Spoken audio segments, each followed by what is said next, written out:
जय हिंद आप सभी को। आप सभी का हमारे YouTube चैनल पर बहुत बहुत स्वागत है। हमारे भक्ति काल से संबंधित और कृष्ण भक्ति से संबंधित महत्वपूर्ण प्रश्न चल रहे हैं। अगर वीडियो पसंद आए तो वीडियो को लाइक कीजिएगा और आप भी अगर हिंदी साहित्य से संबंधित टीजीटी पीजीटी की तैयारियां कर रहे हैं तो चैनल को सब्सक्राइब कीजिएगा। चलिए प्रश्नों को देखते हैं। हमारे भक्ति काल के कृष्ण भक्ति से संबंधित महत्वपूर्ण 50 प्रश्न हो गए हैं। आगे के प्रश्नों को देखते हैं। 51वां प्रश्न है कि सूर सागर किसी चली आती हुई गीत काव्य परंपरा का, चाहे वह मौखिक ही रही हो, पूर्ण विकास का प्रतीत होता है। यह कथन किसका है? डॉक्टर नगेंद्र का, प्रभु दयाल मीतल का, आचार्य रामचंद्र शुक्ल का या आचार्य हजारी प्रसाद द्विवेदी का? तो इसका जो सही आंसर है वो कौन सा है? इसका सही आंसर है आचार्य रामचंद्र शुक्ल का। तो इसका जो है सी वाला ऑप्शन सही है। अगला प्रश्न है कि सूरदास की भक्ति पद्धति का मेरुदंड पुष्टि मार्ग ही है। यह कथन किसका है? प्रभु दयाल मीतल का, डॉक्टर नामोर सिंह का, गणपति चंद्र गुप्त का, आचार्य रामचंद्र शुक्ल का? तो 52वें प्रश्न का जो सही आंसर है वो ऑप्शन डी है। आचार्य रामचंद्र शुक्ल ने कहा था कि सूरदास की भक्ति पद्धति का मेरुदंड पुष्टि मार्ग ही है। अगला प्रश्न है जा पर दीनानाथ ढरे, इस पद में किस प्रकार की भक्ति है? दास्य भाव, पुष्टि मार्ग, माधुर्य भाव, सख्य भाव?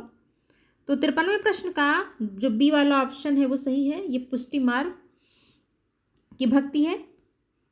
अगला प्रश्न है कि नंददास की सर्वश्रेष्ठ कृति इसमें से कौन सी है? रास पंचाध्यायी, भ्रमर गीत, अनेकार्थ मंजरी, रूप मंजरी? तो इसका जो सही आंसर है वो ऑप्शन ए है। रास पंचाध्यायी जो है ये नंददास की जो है सर्वश्रेष्ठ कृति है और नंददास की सबसे प्रमुख रचनाओं में ये मानी जाती है। अगला प्रश्न है कि नंददास ने प्रेमाख्यानक काव्य परंपरा के किस ग्रंथ की रचना की? रस मंजरी, रूप मंजरी, अनेकार्थ मंजरी, भंवर गीत? तो 55वें प्रश्न का जो बी वाला ऑप्शन है वो सही है। रूप मंजरी जो है ये इनकी प्रेमाख्यानक काव्य परंपरा का जो है क्या है? ग्रंथ है। अगला प्रश्न है कि नंददास ने किस ग्रंथ में रासलीला की आध्यात्मिक व्याख्या करते हुए कृष्ण, वृंदावन, मुरली, गोपी आदि को प्रतीक मानकर आध्यात्मिकता से जोड़ा है? रास पंचाध्यायी, सिद्धांत पंचाध्यायी, विरह मंजरी, मान मंजरी? इसका जो सही आंसर है वो क्या है? वो ऑप्शन बी है। सिद्धांत पंचाध्यायी जो है इसमें जो उन्होंने क्या किया है, कृष्ण, वृंदावन, मुरली, गोपी आदि को जो है प्रतीक मानकर आध्यात्मिकता से जो है जोड़ा है। अगले प्रश्न को देखते हैं। अगला प्रश्न है कि इनमें से कौन सा ग्रंथ नंददास का नहीं है? प्रेम 12 खड़ी, श्याम सगाई, माधवानल कामकंदला, रुक्मिणी मंगल? तो इसका जो सही आंसर है वो कौन सा है? वो ऑप्शन सी है। माधवानल कामकंदला जो है ये नंददास की रचना नहीं है। और ये किसकी रचना है? तो ये गणपति की रचना है। अगला प्रश्न है कि भ्रमर गीत का मूल प्रेरणा स्रोत कौन सा पुराण है? श्रीमद् भागवत पुराण, नारद पुराण, शिव पुराण, हरिवंश पुराण? तो 98वें प्रश्न का जो सही आंसर है वो ऑप्शन ए है। श्रीमद् भागवत पुराण जो है वो भ्रमर गीत का मूल प्रेरणा स्रोत माना जाता है। तो इसका ऑप्शन ए सही है। अगला प्रश्न है सत्यनारायण कविरत्न ने भ्रमर गीत परंपरा का कौन सा काव्य ग्रंथ लिखा है? उद्धव शतक, भ्रमर गीत, भ्रमर दूत, पवन दूत? तो इसका जो सही ऑप्शन है वो ऑप्शन सी है, भ्रमर दूत। उद्धव शतक की जो रचना है, सत्यनारायण कविरत्न की जो रचना है वो क्या है? वो भ्रमर दूत है। अगला प्रश्न है बसो मेरो नैनल में नंदलाल, यह पद किसका है? सूरदास का, नंददास का, रसखान का, मीराबाई का? तो ये मीराबाई की बहुत ही प्रसिद्ध पंक्ति है, बसो मेरे नैनन में नंदलाल। तो 60वें प्रश्न का जो डी वाला ऑप्शन है वो सही है। अगला प्रश्न है कि मोर पखा सिर ऊपर रखियो, कुंज की माल गरे पहिरोगी, यह पंक्ति किस कवि की है? देव की, रसखान की, पद्माकर की, ग्वाल कवि की? तो 61वें प्रश्न का जो सही आंसर है वो ऑप्शन बी है, रसखान की पंक्ति है ये। अगला प्रश्न है प्रेम वाटिका के रचनाकार कौन है? भारतेंदु, रत्नाकर, रसखान, पद्माकर? तो प्रेम वाटिका के जो रचनाकार हैं वो रसखान है। 62वें प्रश्न का ऑप्शन सी जो है सही है। अगला प्रश्न है कि रसखान का जन्म कब हुआ था? 1508 ईस्वी में, 1533 ईस्वी में, 1618 ईस्वी में, 1614 ईस्वी में।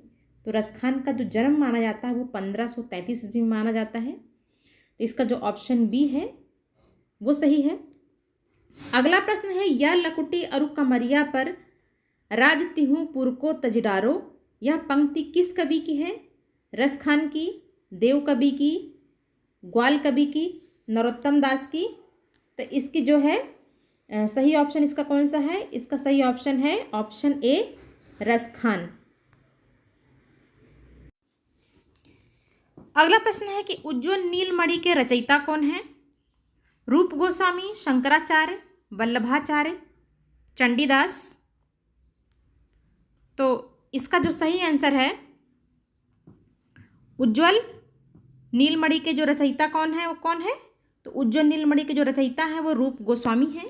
तो 65वें प्रश्न का जो ए वाला ऑप्शन है वो सही है। अगला प्रश्न है कि सूरसागर का काव्य रूप क्या है? प्रबंध काव्य है, महाकाव्य है, खंड काव्य है, गीति काव्य है। तो सूरसागर का जो काव्य रूप है वो एक प्रबंध काव्य के रूप में माना जाता है, सूरसागर। तो 66वें प्रश्न का जो ऑप्शन ए है वो सही है। अगला प्रश्न है कि मीराबाई की भक्ति किस प्रकार की है? दास्य भाव, संख्य भाव, माधुर्य भाव, पुष्टि भाव। तो मीराबाई की जो भक्ति मानी जाती है वो माधुर्य भाव मानी जाती है। माधुर्य भाव का मतलब होता है दाम्पत्य भाव। तो मीराबाई की भक्ति कैसी है? वो माधुर्य भाव की है। अगला प्रश्न है, अष्टछाप की स्थापना का श्रेय किस आचार्य को है? वल्लभाचार्य, विट्ठलनाथ, हित हरिवंश और रूप गोस्वामी। तो अष्टछाप की जो स्थापना का जो श्रेय माना जाता है वो वल्लभाचार्य के जो बेटे थे विट्ठलनाथ, उन्होंने अष्टछाप की स्थापना की, जिनमें उन्होंने 4 शिष्य अपने पिताजी के लिए और 4 अपने शिष्य को लेकर के उन्होंने अष्टछाप की स्थापना की। यानी कि 8 शिष्यों को मिलाकर उन्होंने अष्टछाप की स्थापना की। तो इसका जो है बी वाला जो ऑप्शन है वो सही है। अगला प्रश्न है, भक्तमाल के रचयिता इनमें से कौन है? नरहरिदास, सूरत गोपाल, नाभादास, हरिदास। तो भक्तमाल के जो रचयिता हैं वो कौन है? वो नाभादास हैं। अगला प्रश्न है कि कृष्ण गीतावली के रचयिता कवि कौन से हैं? तुलसीदास, सूरदास, नंददास, रसखान। तो कृष्ण गीतावली के जो रचयिता माने जाते हैं वो तुलसीदास माने जाते हैं। तो 70वें प्रश्न का जो ऑप्शन ए है वो सही है। नेक्स्ट प्रश्न है कि इनमें से अष्टछाप का कवि कौन नहीं है? ध्रुवदास, नाभादास, परमानंद दास, सूरदास, मदन मोहन। तो इसमें से जो है इसमें से अष्टछाप का कवि कौन है पूछा गया है। ध्रुवदास, नाभादास, परमानंद दास, सूरदास, मदन मोहन। तो इसमें से अष्टछाप के जो कवि हैं तो सिर्फ एक ही हैं, ऑप्शन सी जो है परमानंद दास हैं। ना तो ध्रुवदास इसमें है, ना नाभादास है, ना सूरदास, मदन मोहन है। अगले प्रश्न को देखते हैं। अगला प्रश्न है, मध्यकाल के किस मुसलमान कवि ने कृष्ण भक्ति साहित्य की रचना की? मुल्ला दाऊद, शेख निसार, रस खान, नियामत खां। तो मध्यकाल के जो मुसलमान कवि जो कृष्ण भक्ति से संबंधित थे वो रस खान थे। इसका ऑप्शन जो ए सी है वो सही है। अगले प्रश्न है, नंददास की किस कृति पर मुग्ध होकर उन्हें जड़िया उपाधि दी गई? रास पंचाध्यायी, अनेकार्थ मंजरी, भंवर गीत, पदावली। तो नंददास की जो रास पंचाध्यायी थी इस पर मुग्ध होकर के रामचंद्र शुक्ल ने इनको कहा था कि और कभी गढ़िया नंददास जड़िया, ऐसा उन्होंने कहा था। और ये वाक्य जो है पूछा जाता है कि ये और कभी गढ़िया नंददास जड़िया किसने कहा, ये पूछा जाता है। तो रामचंद्र शुक्ल ने कहा था। और किसको कहा था? वो नंददास को कहा था। तो ये जो है बहुत ही महत्वपूर्ण प्रश्न है, इसको जरा ध्यान से देख लीजिएगा। अगला प्रश्न है, रास पंचाध्यायी में किस छंद का प्रयोग किया गया है? सवैया, पद, दोहा, रोला। तो रास पंचाध्यायी में किसका प्रयोग किया गया है? रोला का प्रयोग किया गया है। इसका ऑप्शन डी सही है। अगला प्रश्न है, ध्रुवदास किस संप्रदाय के कवि हैं? वल्लभ संप्रदाय, निम्बार्क संप्रदाय, राधा वल्लभ संप्रदाय, चैतन्य संप्रदाय।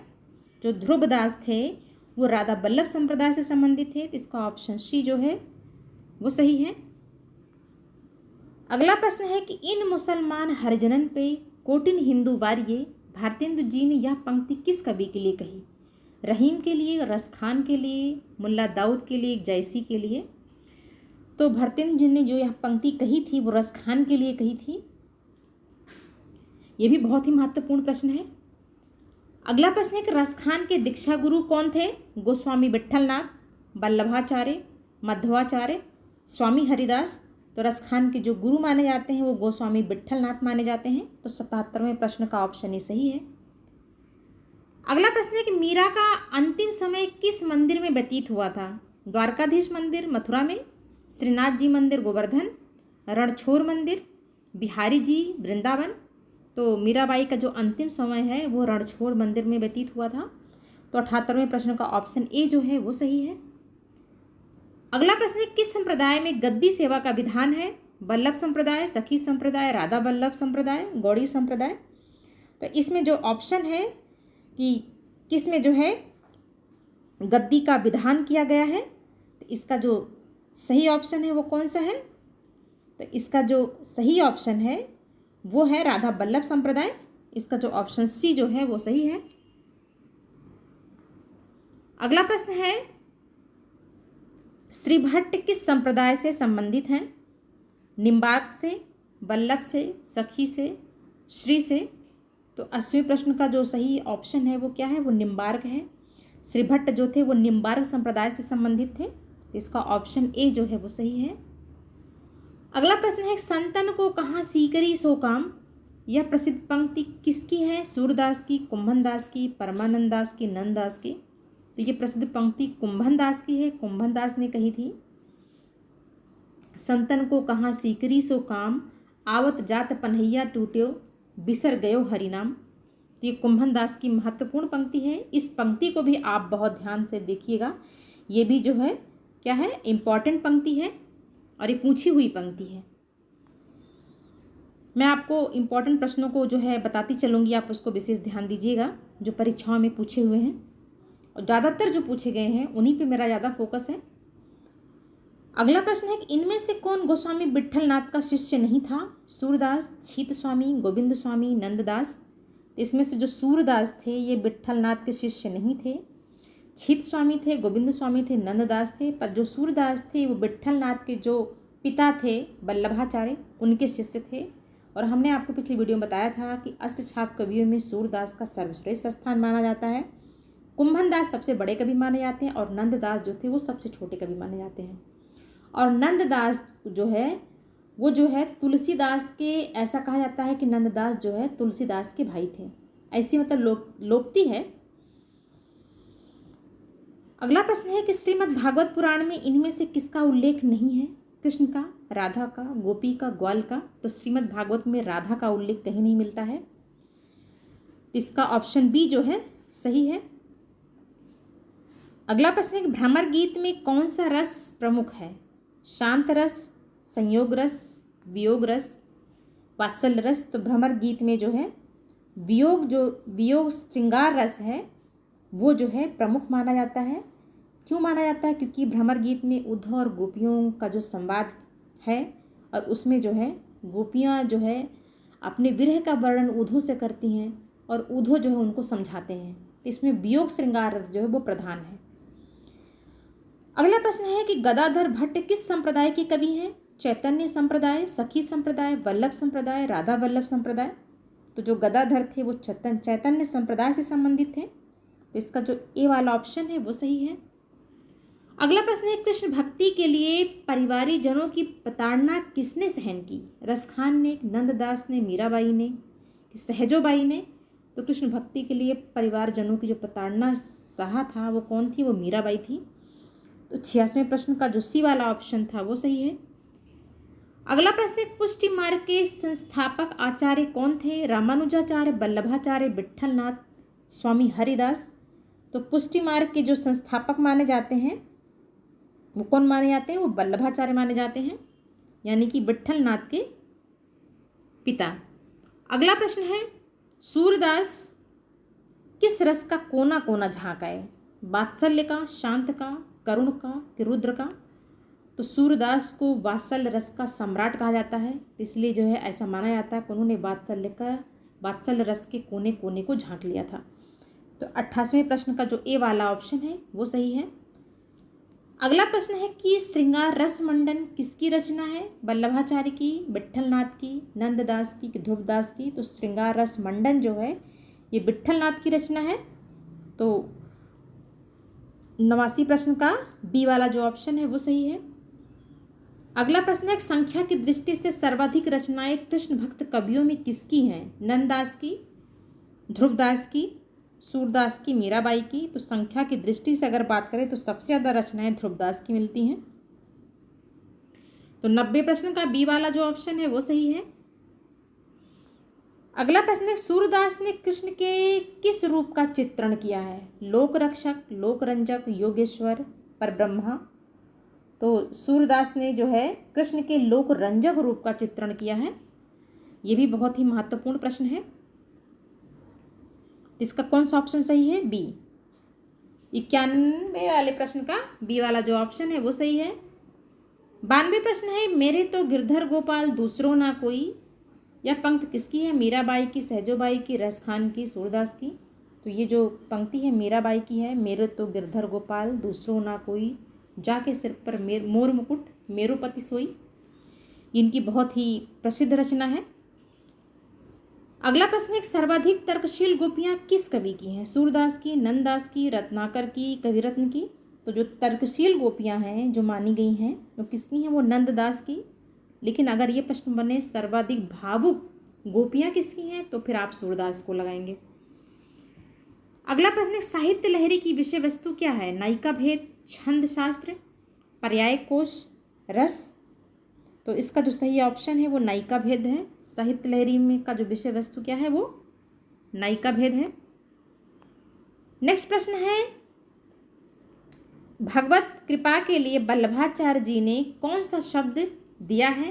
कृपा, करुणा, पुष्टि, दया? तो भगवत कृपा के लिए वल्लभाचार्य ने पुष्टि शब्द दिया है। तो 95 प्रश्न का ऑप्शन सी जो है वो सही है।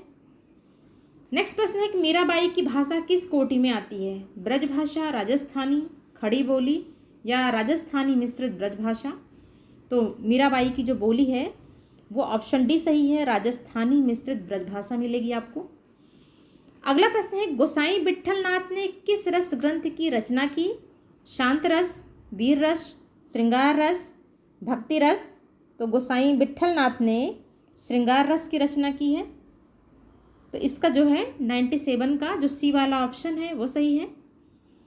अगला प्रश्न है कि नाभादास किस देवता के उपासक थे? श्री कृष्ण के, कि राम के, शंकर के, कि हनुमान के? तो जो नाभादास थे वो राम के उपासक थे। तो 98 का ऑप्शन बी जो है सही है।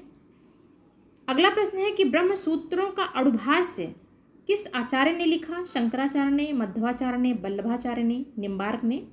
तो अणुभाष्य जो रचना है वो वल्लभाचार्य की है। तो 99 प्रश्न का ऑप्शन सी जो है वो सही है। 100वां प्रश्न है कि गोसाई विट्ठलनाथ जी का जन्म कब हुआ था? 1500 ईस्वी, 1515 ईस्वी, 1600 ईस्वी, 1615 ईस्वी? तो गोसाई विट्ठलनाथ का जो जन्म माना जाता है वो 1515 ईस्वी माना जाता है। तो 100वें प्रश्न का जो ऑप्शन बी है ये सही है। नेक्स्ट प्रश्न देखते हैं। नेक्स्ट प्रश्न है कि इन कवियों को कालक्रम के आरोही क्रम में व्यवस्थित कीजिए। नंददास, सूरदास, चतुर्भुजदास, कृष्णदास? सूरदास, कृष्णदास, नंददास, चतुर्भुजदास? कृष्णदास, नंददास, चतुर्भुजदास, सूरदास? या चतुर्भुजदास, कृष्णदास, सूरदास, नंददास?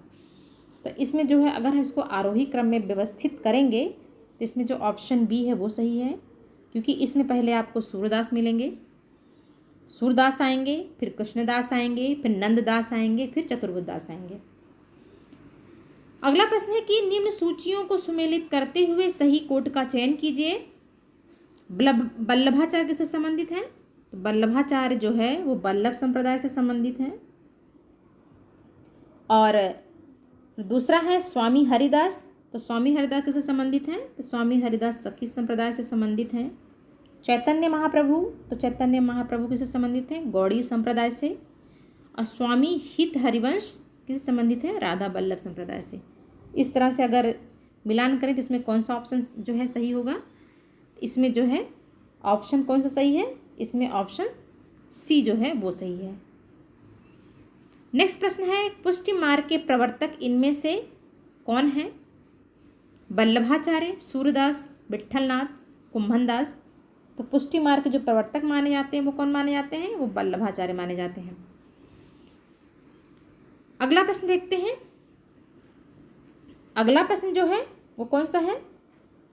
अगला प्रश्न है, चैतन्य महाप्रभु का अन्य नाम था, क्या नाम था? गौरांग, निमाई, गोविंद, छिताई। तो इसमें जो है चैतन्य महाप्रभु का जो अन्य नाम माना जाता है तो कौन सा माना जाता है? तो इसमें जो ऑप्शन ए है गौरांग। चैतन्य महाप्रभु का जो अन्य नाम माना जाता है कौन सा है? वो गौरांग माना जाता है। अगला प्रश्न है, ध्रुवदास का संबंध किस कृष्ण भक्ति संप्रदाय से है? सखी संप्रदाय, राधा वल्लभ संप्रदाय, गौड़ी संप्रदाय, निम्बार्क संप्रदाय। तो ध्रुवदास का जो संबंध है वो राधा वल्लभ संप्रदाय से माना जाता है। तो 105वें प्रश्न का ऑप्शन बी जो है वो सही है। अगला प्रश्न है कि भक्तमाल के रचयिता का नाम क्या है? नंददास, ध्रुवदास, नाभादास, हरिदास। तो भक्तमाल के जो रचयिता हैं वो नाभादास हैं। तो ऑप्शन बी, ऑप्शन सी जो है इसमें ये सही है। अगला प्रश्न है कि इनमें से कौन अष्टछाप का कवि नहीं है? छीत स्वामी, मदन मोहन, कृष्णदास, गोविंद स्वामी। तो इसमें से जो अष्टछाप का कवि नहीं है वो कौन सा है? तो इसमें जो है मदन मोहन जो है ये अष्टछाप के कवि नहीं है। नेक्स्ट प्रश्न देखते हैं। नेक्स्ट प्रश्न है, रास पंचाध्यायी इनमें से किसकी रचना है? हित हरिवंश की, हरिदास की, नंददास की, रसखान की। तभी ये प्रश्न जो है रिपीट हुआ है। रास पंचाध्यायी किसकी रचना है? तो रास पंचाध्यायी नंददास की रचना है। और नंददास की जो है प्रसिद्धि भी इसी जो है ग्रंथ से मानी जाती है। अगला प्रश्न है, निम्न सूचियों को सुमेलित कर सही कोड का चयन कीजिए। नंददास की रचना इसमें से कौन है? नंददास की क्या है इसमें? Option A Nanddas. तो नंददास की जो रचना मानी जाएगी वो रसमंजरी मानी जाएगी। हरिदास की, तो हरिदास की है केलीमाल। सूरदास की साहित्य लहरी। और हरिराय की भाव प्रकाश। इस तरह से अगर मिलान करेंगे तो इसमें कौन सा ऑप्शन सही है? तो इसमें ऑप्शन ए जो है वो सही है। नेक्स्ट और आखिरी प्रश्न है, निर्गुण कौन देश को बासी पंक्ति किस कवि की है? नंददास की, सूरदास की, चतुर्बुद्धदास की, तुलसीदास की। तो ये जो पंक्ति है ये सूरदास के भ्रमर गीत से ली गई है। और ये जो है बहुत ही महत्वपूर्ण पंक्ति है। इसमें जो है गोपियाँ जो है उद्धव से संवाद करती हैं और कहती हैं, निर्गुण कौन देश को वासी, को है जनक कौन है जननी, को नारी को दासी। तो उनसे जो है प्रश्न करती हैं। तो ये बहुत ही प्रसिद्ध पंक्ति है, परीक्षा की दृष्टि से बेहद ही महत्वपूर्ण पंक्ति है। तो आप इसको ध्यान दीजिएगा। इस प्रकार से हमारा कृष्ण भक्ति से संबंधित जितने भी महत्वपूर्ण प्रश्न हैं वो आज की वीडियो में कंप्लीट हो गए हैं। आगे की वीडियो में आपको राम भक्ति से संबंधित महत्वपूर्ण प्रश्न मिलेंगे। अगर आप हमारे चैनल पर नए हैं तो प्लीज़ चैनल को सब्सक्राइब करके हमको सपोर्ट कीजिए। और वीडियो कैसा लगा कमेंट बॉक्स में ज़रूर बताइएगा। तो आज की वीडियो देखने के लिए आपका बहुत बहुत धन्यवाद।